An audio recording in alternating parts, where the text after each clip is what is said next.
चर्चा का विषय के अंतर्गत प्रस्तुत है परिचर्चा वित्तीय व्यवस्था मजबूत बनाने की पंचवर्षीय रूपरेखा।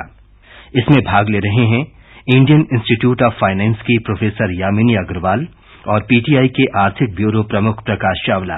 परिचर्चा का संचालन वरिष्ठ पत्रकार आलोक कुमार कर रहे हैं। वित्त मंत्री ने ठोस पहल करते हुए 5 साल में वित्तीय घाटे पर नियंत्रण पाने की रूपरेखा पेश की है। डॉक्टर यामिनी अग्रवाल, मैं जानना चाहूंगा केलकर समिति के सिफारिशों पर आधारित राजकोषीय मजबूती के प्रयास क्या हैं? अभी वित्त मंत्री ने बात की है कि जो हमारा राजकोषीय घाटा काफी बढ़ चुका है, तो उसे घटाने के लिए क्या तरीका अपनाया जाए। तो अगले 5 सालों में उन्हें क्या नीतियां अपनानी चाहिए जिससे वो घाटा कम से कम हो सके और 5% के आसपास आ सके। ये अनुमान लगाया जा रहा है कि 2016 से 17 तक हम चाहेंगे कि राजकोषीय घाटा 3% के आसपास आ जाए। इसके लिए उन्होंने कहा है कि वो 3 चीजों पे ध्यान देना चाहेंगे। पहले कर नीतियों पर, जिन्हें हम कहते हैं टैक्सेस, दूसरा विनिवेश पर और तीसरा सरकारी खर्च पे, जो खासतौर पे सब्सिडी के तौर पे हो रहा है। उन्होंने कहा है कि जो कर नीति है उसके अंदर डायरेक्ट टैक्सेस का लागू करना, माल और सेवा कर को लागू करना और जो जर्नल एंटी अवॉइडेंस टैक्स है, जिसकी वजह से कुछ निवेश बाहर चला गया है और जिसका दुष्प्रभाव पड़ा है हमारे देश के ऊपर, उन सारों को लागू करके एक अच्छी जीडीपी ग्रोथ लाया जाए। दूसरी बात उन्होंने कही है कि विनिवेश द्वारा हम थोड़ा पैसा लाएं, जो अब अनुमान किया जा रहा है 30,000 करोड़ के आसपास सरकार ला पाएगी, जिससे उनका जो खर्च है वो थोड़ा बहुत प्रोवाइड हो सकेगा। तीसरा उन्होंने कहा है कि जो सब्सिडी है जिसका अनुमान लगाया जा रहा है 1,90,000 करोड़ है, जो पिछले साल 1.3% जीडीपी के आसपास थी और बढ़कर के 2.4% पहुंच गई थी, उसको घटाया जाए ताकि जो है पूरा वित्तीय घाटा कम हो सके और जो जीडीपी ग्रोथ है वो थोड़ी बढ़ा करके, जो 5% के आसपास मानी जा रही है, उसको बढ़ा करके 6% के आसपास लाया जा सके। प्रकाश जी, आप पत्रकार के नाते करीब से वित्त मंत्री को, वित्त मंत्रालय को देखते रहे हैं और पत्रकार एक आलोचक समीक्षक सब होता है। क्या लग रहा है कि 5 साल की लंबी कार्यावधि है और जो कुछ भी उन्होंने कहा है, जो भी केलकर समिति की सिफारिशों को अडॉप्ट किया है, उस पर चरणबद्ध तरीके से जैसा वित्त मंत्री चाह रहे हैं, जैसा उन्होंने ऐलान किया है, वैसा काम हो सकता है? ये संभव तो है और इसमें खास ध्यान ये रखना पड़ेगा जिसको पॉपुलिज्म बोलते हैं, पॉपुलिज्म की जो राजनीति होती है उसको अवॉइड करना पड़ेगा, क्योंकि जब आपका इतना बड़ा घाटा हो रहा है और जो केलकर समिति की जो रिपोर्ट है उसमें उन्होंने एक शब्द इस्तेमाल किया अंग्रेजी में, बिजनेस एज यूजुअल। तो उन्होंने कहा अगर बिजनेस एज यूजुअल हो रहा तो ये जो घाटा आपका है फिस्कल डेफिसिट जो है ये 6% एक्सीड हो जाएगा, 6% ऑफ जीडीपी।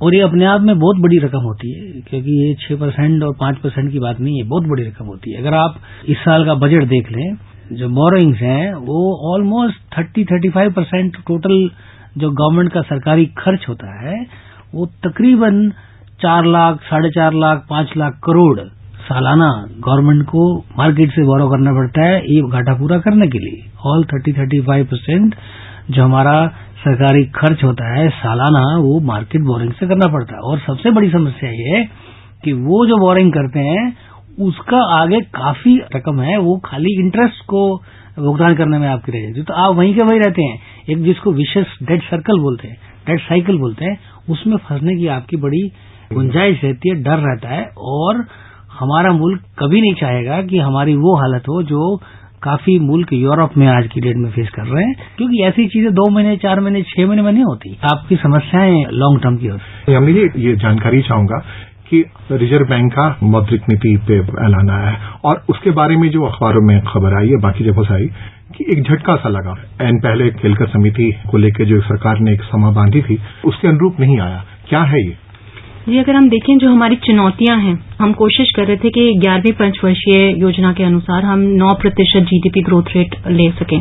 पहले 4 वर्ष में तो हमें 8% मिल गया था, पर पिछले साल ये जो जीडीपी ग्रोथ रेट रहा है वो 6.5% रहा है। अगर इस पहली तिमाही देखें 2012-13 की, उसमें भी हमारा ग्रोथ रेट 5.5% रहा है। 12वीं पंचवर्षीय के हिसाब से वो चाहते हैं कि 9% के आसपास हम ग्रोथ रेट लाएं, पर जो संसार भर में मंदी का भाव है और जो हमारे अपनी घरेलू दिक्कतें हैं उनकी वजह से हम ये ग्रोथ रेट नहीं पार पा रहे। घट के शायद आकलन किया गया 5.6। हाँ जी, 5% से। अब दिक्कतें क्या हैं, दो चुनौतियां सबसे सामने दिखाई दे रही हैं। एक तो राजकोषीय घाटे की जो 5.9% के आकलन पर है और कहा जा रहा है कि वो शायद बढ़ ही जाएगा। दूसरा है करंट अकाउंट डेफिसिट, वो भी बढ़ता जा रहा है जिसकी वजह से हमारे पास नियंत्रण नहीं आ रहा है। अगर आप रुपए को भी देखें, एक स्थिति देखें अर्थव्यवस्था में, रुपए की भी अवमूलना हो रही है। ये सारी चीजों को मिलाकर के, मुद्रास्फीति की दर को देख करके जो सरकार है वो चिंतित है कि ये किस तरीके से एक विशेष सर्कल जो हमने 1980s में तोड़ा था, जब हमारा जीडीपी ग्रोथ रेट कम था, खपत कम थी और चीजें कम थी, जो हमने तोड़ी थी उस समय 1990 के आसपास, वो अब फिर वापस हम उस जगह पे ना पहुंच जाएं जहां पे मुद्रास्फीति की दर बहुत ज्यादा हो, लोअर ग्रोथ रेट हो, करंट अकाउंट डेफिसिट्स बहुत ज्यादा हो, एक्सटर्नल सेक्टर का जो डेट है वो बहुत ज्यादा हो, जो रुपए की वॉलेटिलिटी है या मूल्यांकन है वो बहुत कम होता जा रहा है। तो उस स्थिति से निकालने के लिए वो चाहते हैं कि एक चीज जो है राजकोषीय घाटा, उसको सबसे पहले कम किया जाए। उसके लिए सबसे ज्यादा जरूरी है कि निवेश देखा जाए या खपत देखी जाए मार्केट में। एक मूल सवाल आया था, मैं रिजर्व बैंक का ये फैसला उसके दूसरे दिन के बाद, जिसमें रिजर्व बैंक से उम्मीद की थी उन्होंने कि आम लोगों ने, आम उपभोक्ताओं ने यकीन किया था कि उनके ब्याज पर ऋण कम होगा या बाकी चीजें होंगी।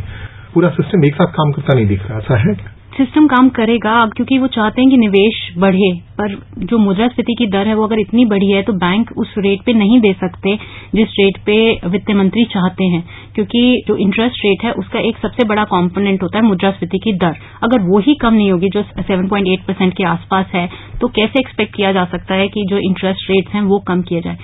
लिक्विडिटी की बात कर रहे हैं, उसके लिए उन्होंने सीआरआर को पहले ही कम कर दिया है। वो कहते हैं कि आगे कुछ महीनों में कोशिश की जाएगी कि वो इंटरेस्ट रेट कम कर सके, पर क्योंकि अब फेस्टिवल्स का सीजन है, आगे के कुछ महीनों में इन्फ्लेशन किसी भी तरीके से कम होने की उम्मीद नहीं लगती।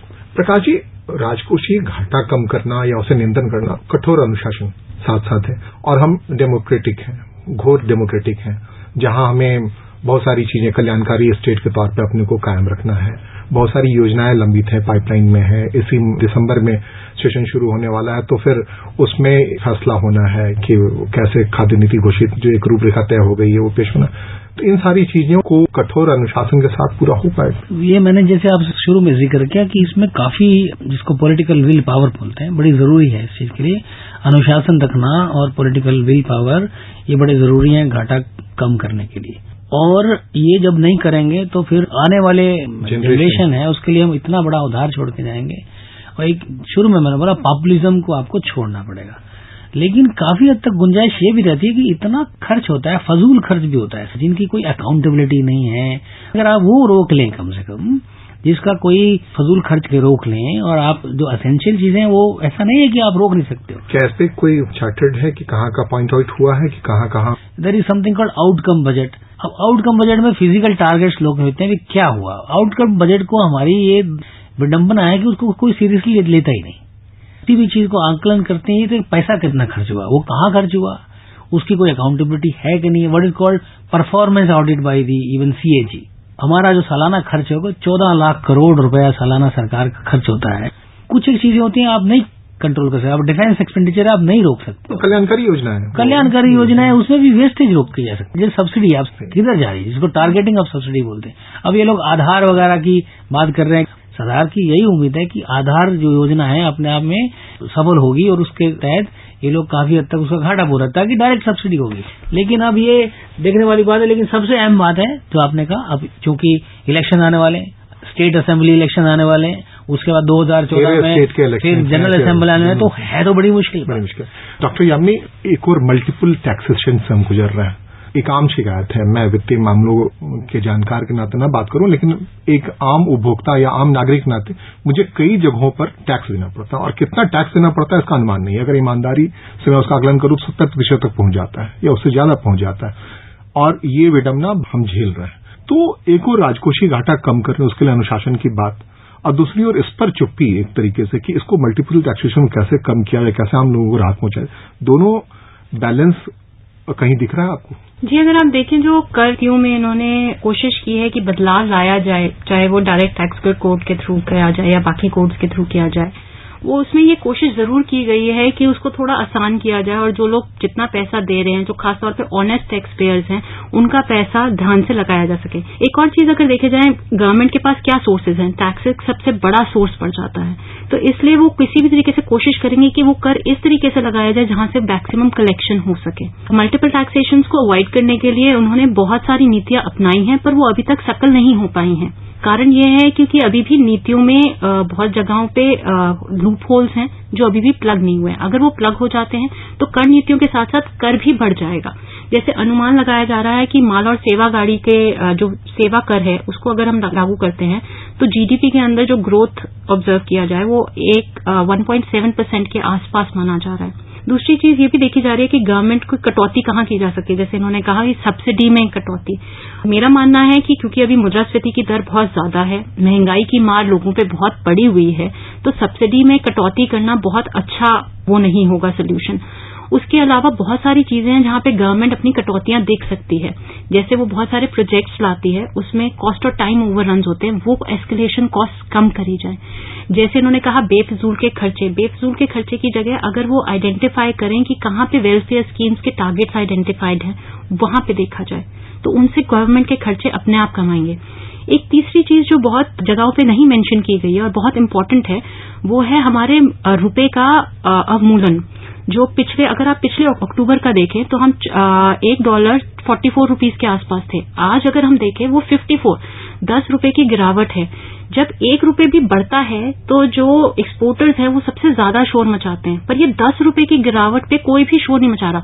इस 10 रुपए की गिरावट से हमें कितना नुकसान है। आप देखिए जो इम्पोर्ट्स हैं वो कितने महंगे हो गए हैं, जो हमेशा ज्यादा रहे हैं एक्सपोर्ट से, जिनकी वजह से जो और भी चीजें, खासतौर पर कच्चा तेल, जो बाकी की हमारे खाद्य और बाकी चीजों पे असर डालते हैं, उनकी वजह से महंगाई दर बढ़ रहा है। महंगाई दर की वजह से इंटरेस्ट रेट्स भी बढ़ रहे हैं। इंटरेस्ट रेट्स की वजह से निवेश में मंदी आ रही है। ये जो सर्कल है, इसे तोड़ने के लिए सबसे पहले आरबीआई और गवर्नमेंट को एक सकल तरीके से रुपए के अवमूल्यन को कम करना पड़ेगा।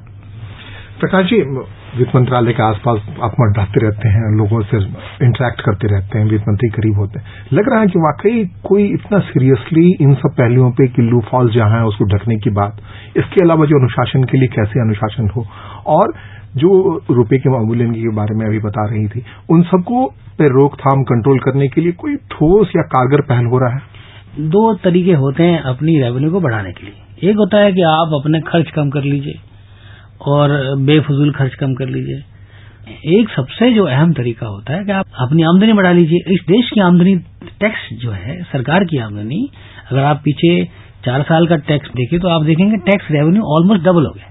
क्यों डबल हुआ है? कि हमारी जो ग्रोथ थी वो बड़ी रोबस्ट ग्रोथ थी। जैसे यामिनी जी ने जिक्र किया, 80 के दशक में हिंदू रेट ऑफ ग्रोथ होती थी उस टाइप तक, उसको हमने तोड़ा 90s में, और ये पिछले जो 10 साल में इसमें से मेजोरिटी ऑफ द टाइम जो है हमने उसको तोड़ा और हमारी ग्रोथ बड़ी रोबस्ट रही, 8.5%, 9% तक गई। तो जब ग्रोथ होती है तो सरकार का टैक्स रेवेन्यू होता है, सरकार के पास ज्यादा रिसोर्सेज होते हैं, तो आप उस टाइम फिर आपको महसूस भी नहीं होता।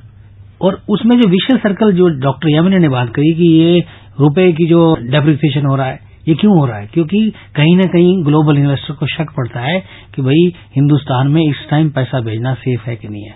तो रुपए वहां की जो डॉलर का इनफ्लो है जब वो कम हो जाता है तो जाहिर बात है कि रुपये जो है डिप्रिशिएट होता है। अगर ये एक तरह की इन्वेस्टर को सेंटीमेंट जो है वो इम्प्रूव होगा, ग्रोथ प्रोस्पेक्ट्स जो इसको बोलते हैं, ग्रोथ होना और प्रोस्पेक्ट्स में और परसेप्शन में, तीनों चीजों में बड़ा तालमेल होता है। अगर हमारा परसेप्शन अच्छा जाता है, अब ये फिस्कल कंसोलिडेशन की बात जो करिए, ये बहुत बड़ा सिग्नल जा रहा है फाइनेंस मिनिस्टर की तरफ से, जो ग्लोबल रेटिंग एजेंसीज हैं, भाई वी मीन बिजनेस, हमारे यहाँ हम लोग इसके बड़े ही इसमें मजबूती इरादे हमारे साथ हैं। तो ये जब सिग्नल जाता है तो ग्लोबल इन्वेस्टर का सेंटीमेंट इन्वॉल्व होता है, आपका पूरा माहौल जो है। सबसे बड़ी समस्या प्रोजेक्ट्स की बात करी डॉक्टर यामिनी ने, प्रोजेक्ट्स टेक ऑफ नहीं हो रहे, इन्वेस्टर के मन में कहीं ना कहीं शंका आ रही है, वो शंका दूर हो जाएगी। हमारे यहाँ तो डोमेस्टिक मार्केट इतनी बड़ी है, अगर मान लीजिए विदेश में मंदी है भी सही, हमारी डोमेस्टिक मार्केट, हमारे बारे में कहा जा रहा है कि अमेरिका की बराबर की आबादी के हम उपभोक्ता हैं, उससे ज्यादा बड़े उपभोक्ता हैं, जो कि खुद सेल्फ सस्टेन है। कहाँ चूक रह जा रही है, क्या हो रहा है डॉक्टर यामिनी जी? कहीं पे चूक नहीं रही है। एक तो हमें ये देखना चाहिए कि जो संसार भर में मंदी है और जो हमारी अपनी मंदी है, उनका एक तो तालमेल बैठ गया है।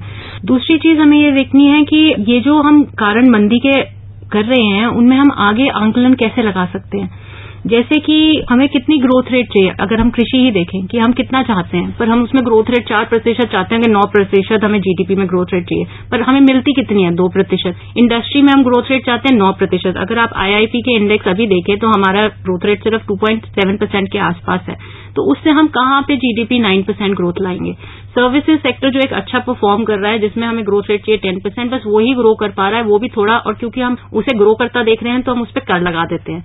तो हम कहां कहां पे ग्रोथ रेट्स चाहते हैं, वहां पे क्या प्रोडक्टिव निवेश हो रहे हैं, अभी इंडस्ट्री की क्या पोजीशन है, इंडस्ट्री क्यों चिल्ला रही है कि आप हमें ऋण मुहैया कराइए या आरबीआई से कहिए कि वो थोड़ा कम करे, क्योंकि उन्हें नहीं दिख रहा कि उनके प्रोजेक्ट्स आगे जा रहे हैं, क्योंकि उनके पास निवेश के लिए ऋण नहीं है एक इंटरेस्ट रेट पे जो अच्छा रहेगा। तो ये कुछ कारण हैं जिनकी वजह से जीडीपी ग्रोथ रेट्स नहीं बढ़ पा रहे हैं। अगर हमें ग्रोथ रेट्स चाहिए तो दोनों का तालमेल, जैसे कहते हैं आरबीआई का भी तालमेल और गवर्नमेंट का भी तालमेल चाहिए होगा। ये आत्मविश्वास क्यों नहीं आ रहा है प्रकाश जी? जब वित्त मंत्रालय के लोगों से बात होती है आप, तुमको लग रहा है कहाँ ये फेल्यूर हो रहा है कि इन्वेस्टर क्यों नहीं आ रहे हमारे, और ये निवेशक क्यों हाल के दिनों में अलग हो रहे हैं? ये 5-6 महीने के पीछे ये सारा जो मुद्दा हुआ है, गरमाया है, ये बजट के बाद हुआ है।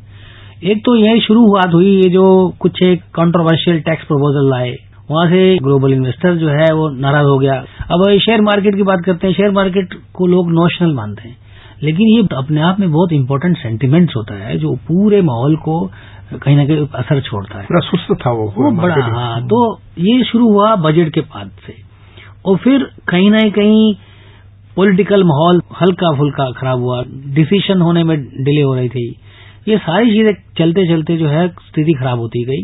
जब नए वित्त मंत्री आए चिदम्बरम जी, उन्होंने इस पे काफी अपनी दृढ़ निष्ठा दिखाई है, लेकिन ये समय लगता है। क्योंकि आपको लग रहा है कि चीजें अब 2 महीने का समय ठीक होता है? मतलब 2 महीने 1.5 महीने हुए हैं, 2 महीने भी पूरे नहीं हुए हैं अभी। आपको लग रहा है कि वो उसमें कुछ मंत्रालय में गतिविधियां तेज हुई हैं? बिल्कुल तेज हुई हैं, लेकिन ये बड़े प्रोजेक्ट्स हैं और ये काफी एक मंत्रालय के अंदर नहीं आते। अब इसमें एनवायरमेंट मिनिस्ट्री है, अब कल या आज मीटिंग हो रही है नेशनल इन्वेस्टमेंट बोर्ड बनाने की, जिसमें प्रधानमंत्री बड़ी दिलचस्पी ले रहे हैं। तो जब नेशनल इन्वेस्टमेंट बोर्ड अगर थ्रू हो जाता है तो एक एजेंसी होगी जिसके तहत आपको सारी की सारी क्लियरेंसेज वहां मिल जाएंगी। तो ये अपने आप में बहुत बड़ा कदम होगा अगर ये कर लेते हैं। तो ऐसी 2-4 चीजें पीछे हुई हैं, वित्त मंत्रालय ने बड़े अच्छे डिसीजन लिए हैं।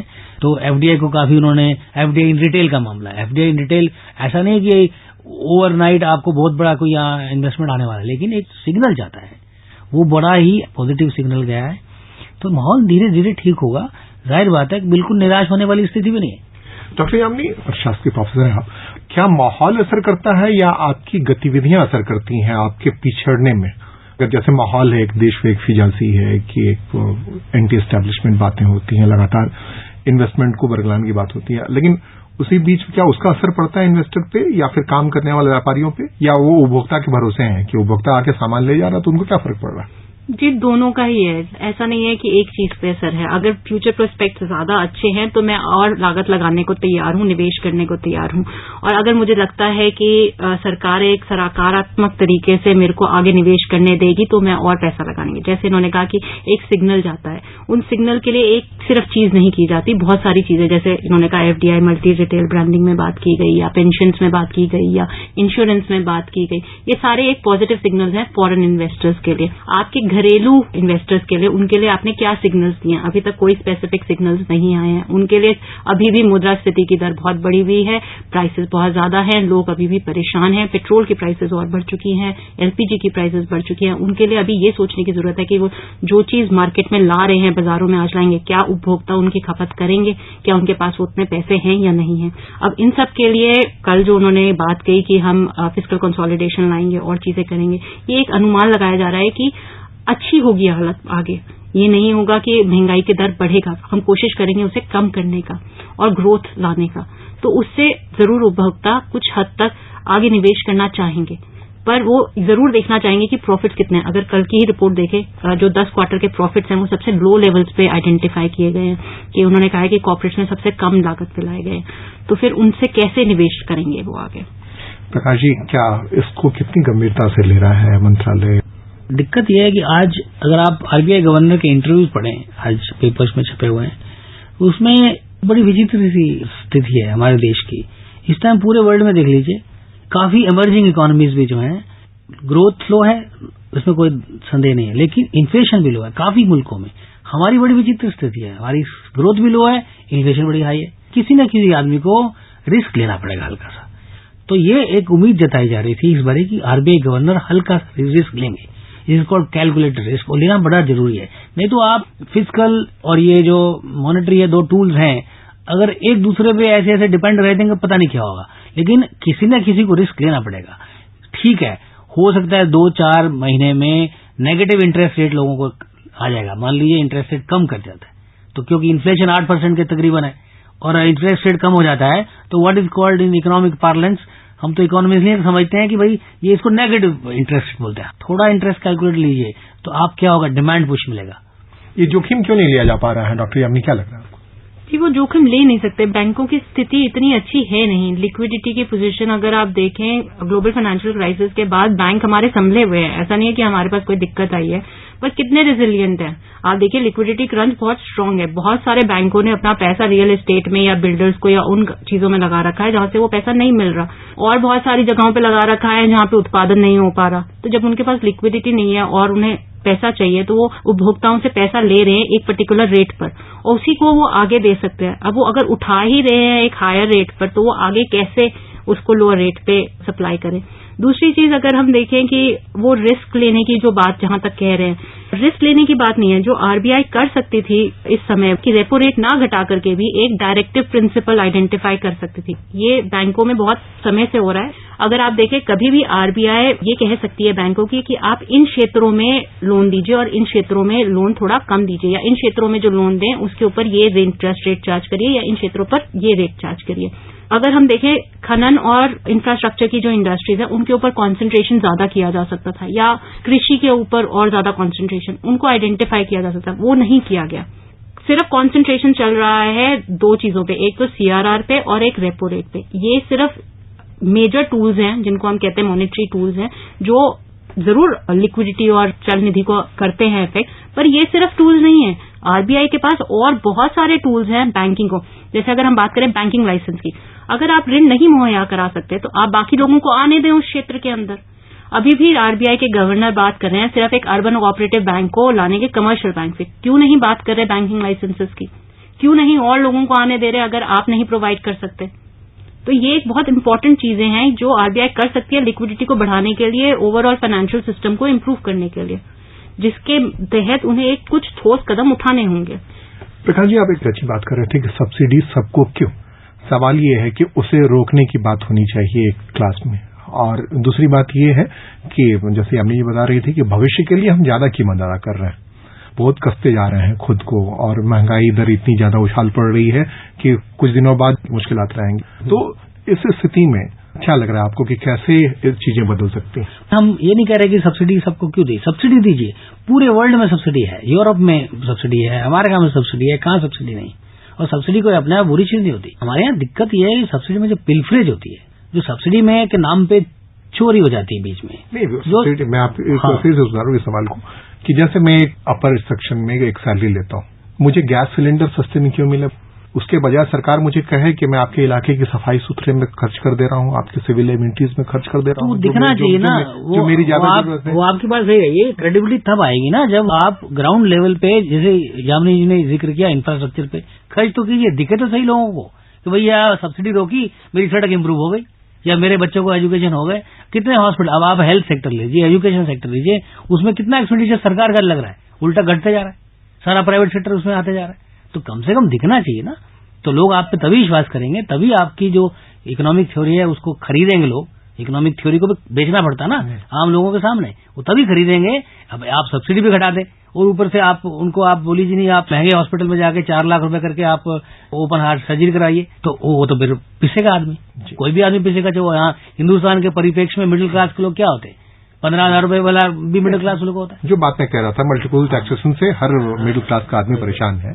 डॉक्टर यामिनी, एक बात और अगर हम देखें तो हिंदुस्तान के सामने चुनौतियां बड़ी हैं, खास करके कि रोजगार सेक्टर आप कह रहे 10% ग्रोथ रेट है, लेकिन इसे और बढ़ाने की जरूरत है। जो ग्रास रूट पे कमजोर लोगों की स्थिति है, जिसके लिए फूड इंसिक्योरिटी की बात हो रही है, और सोशल सेक्टर में बहुत काम करना है, तो ये राजकोषीय घाटा कम करने की जिद में, या फिर उसके लिए एक रूपरेखा जो बनाई है, जो चार्टर बनाया है, वो और वो दोनों चीजें साथ साथ चल पाएंगे क्या? जी देखिए, सोशल सेक्टर के ऊपर पिछले 3 बजट में बहुत ज्यादा कंसंट्रेशन किया गया है। अगर आप हर बजट को उठा करके देखें तो एक पूरा स्पेसिफिक आइटम देते हैं हेल्थ के ऊपर, एजुकेशन के ऊपर और चीजों के ऊपर, पर क्योंकि जो है इसके अंदर इतनी लागत की जरूरत कि वो पूरा नहीं कर पाते। जहां पर हम राजकोषीय घाटे की बात करते हैं, सोशल सेक्टर में एक स्पेसिफिक अमाउंट ही जा रहा है, बाकी जगहों पे भी घाटा हो रहा है, वो उन घाटों की कोई बात नहीं करता। एक बड़ा सिंपल एग्जांपल देती हूँ, जैसे डिफेंस के वेलफेयर बजट की। आप उस बजट की जब बात करते हैं तो हम डिफेंस का अपना सारा इक्विपमेंट कहाँ से ले रहे हैं? बाहर से ले रहे हैं। जब रुपए का अवमूल्यन होता है तो हम उसके ऊपर ज्यादा खर्च करते हैं। क्या कोई उस खर्चे की बात कर रहा है कि हम उससे ज्यादा क्यों खर्च कर रहे हैं? दूसरी चीज, जैसे गवर्नमेंट बहुत टाइम से विनिवेश की बात कर रही है, बहुत सारे वेलफेयर स्कीम्स ऑफर करती है अपने एम्प्लॉयज को, बाकी के एम्प्लॉयज को, और बहुत सारे लॉसेज आइडेंटिफाई करती है। क्या उनके बारे में बात करते हैं? जो एबनॉर्मल लॉसेज होते हैं उनकी भी बात नहीं की जाती।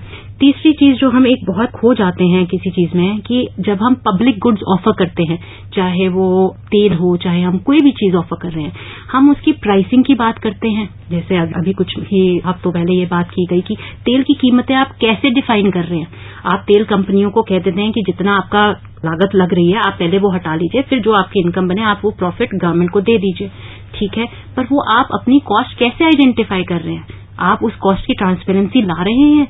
इन सारी चीजों के ऊपर कोई भी बातचीत नहीं। जो एक सबसे बड़ी बातचीत होती है कि वो सब्सिडी, और वो एक कॉमन आदमी को हर्ट करती है कि अगर आप सब्सिडी हटा दें, चाहे वो एलपीजी, आप कहते हैं कि इनइक्वालिटीज क्रिएट करिए, क्या ये एडमिनिस्ट्रेटिवली पॉसिबल है? काश जी, लगातार जब भी ये बात आई है, जैसे ही आप ये काम करते तो इंस्पेक्टर राज की बात आ जाती है। सेग्रीगेट करके आपको तय करना होता है, इन्हें सब्सिडी देना है, इन्हें नहीं देना, तो करप्शन वहां होता है या दिक्कत वहां होती है कि सेग्रीगेट करने के प्रोसेस में दिक्कत आती है। आम आदमी इसलिए चिल्लाता है कि भाई तुम्हें किसी और अलग कैटेगरी में डालती है। फिर दूसरी बात, एक जो बड़ी बात आई कि पीडीएस सिस्टम को लेकर भी हाल के दिनों में बड़े सवाल खुद सरकार की तरफ से उठाया गया कि पिछले दिनों में जो सेग्रीगेट करके देने की व्यवस्था हुई उससे हर लोगों तक चीजें नहीं पहुंच पाई, पहले की व्यवस्था बेहतर थी, ये महसूस किया जाने लगा। इन सब के बीच में मैं ये जानना चाह रहा हूं कि कॉमन आदमी राजकोषीय घाटे की जगह तो नहीं पता लग पा रहे हैं कहां से है, उसको रोकने के बाद तो राजकोषीय घाटे रोकने के बहाने कॉमन आदमी पर दिक्कतें तो नहीं बढ़ने वाली? बिल्कुल बढ़ने वाली। और जैसे डॉक्टर यामिनी ने कहा कि वो सब्सिडी को आप टारगेट करते हो, ट्रांसपेरेंसी कहाँ है? ऑयल कंपनीज की आप बात करते हैं, अंडर रिकवरी, एक शब्द बड़ा मशहूर है, अंडर रिकवरी। भाई अंडर रिकवरी कहाँ? आप उनकी बैलेंस शीट देख लीजिए, क्वार्टर आफ्टर क्वार्टर उनके रिजल्ट अच्छे आते हैं, उनके शेयर प्राइस देख लीजिए, बहुत बढ़िया शेयर प्राइस आता है। अगर अंडर रिकवरीज हो रही है इतनी ज्यादा, जो पता नहीं क्या अबनॉर्मल फिगर दे देते हैं, 2 लाख करोड़, 3 लाख करोड़, 1.5 लाख करोड़, अगर इतनी अबनॉर्मल फिगर्स आप दे रहे हैं तो कैसे वो 20-20 हजार करोड़ और 10,000 करोड़ का नेट प्रॉफिट उनका बैलेंस शीट में आ रहा है? कैसे आ रहा है? वो अंडर रिकवरी का आपका जो पैरिटी, जो इम्पोर्ट पैरिटी से जो आप कैलकुलेट करते हो, उसकी क्या ट्रांसपेरेंसी है? ये सारी चीजें आपका जो उपभोक्ता है उसके सामने क्रेडिबिलिटी तो बनाइए सिस्टम की, उसको बताइए जो हम काम कर रहे हैं बड़ा ट्रांसपेरेंट ओपन तरीके से करेंगे, फिर आप बोलिए नहीं अब आपको सब्सिडी मिलेगी, वो मानेगा। मैं तो दूसरी बात देख रहा हूं, जो एक रेल चल पड़ी है, जहां जैसे चल रही है वैसे चल रही है, उसके बारे में कोई तहकीकात करने के लिए तैयार नहीं है। और अगर जब तक तहकीकात करने की बात नहीं होगी और कमियों को आइडेंटिफाई करके उसमें सुधार करने की बात नहीं होगी, तब तक ये तमाम प्रयास जो है निरर्थक ही रहेंगे। लेकिन हम उम्मीद करते हैं कि जो राजकोषीय घाटा को समायोजित करने का, नियंत्रित करने की जो कोशिश की बात हुई है, उसके सार्थक अर्थ निकल के आए। आप दोनों का इस पर चर्चा में शामिल होने के लिए बहुत बहुत धन्यवाद। धन्यवाद, शुक्रिया। अभी आपने वित्तीय व्यवस्था मजबूत बनाने की पंचवर्षीय रूपरेखा पर ये परिचर्चा सुनी। इसमें भाग ले रहे थे इंडियन इंस्टीट्यूट ऑफ फाइनेंस की प्रोफेसर यामिनी अग्रवाल और पीटीआई के आर्थिक ब्यूरो प्रमुख प्रकाश चावला। परिचर्चा का संचालन वरिष्ठ पत्रकार आलोक कुमार कर रहे थे। ये कार्यक्रम आकाशवाणी के समाचार सेवा प्रभाग द्वारा प्रस्तुत किया गया। इसके बारे में अपनी प्रतिक्रिया आप हमें ईमेल भी कर सकते हैं। पता है talkshnsd@air.org.in। ये कार्यक्रम फिर से सुनने के लिए लॉग ऑन करें हमारी वेबसाइट newsonair.nic.in।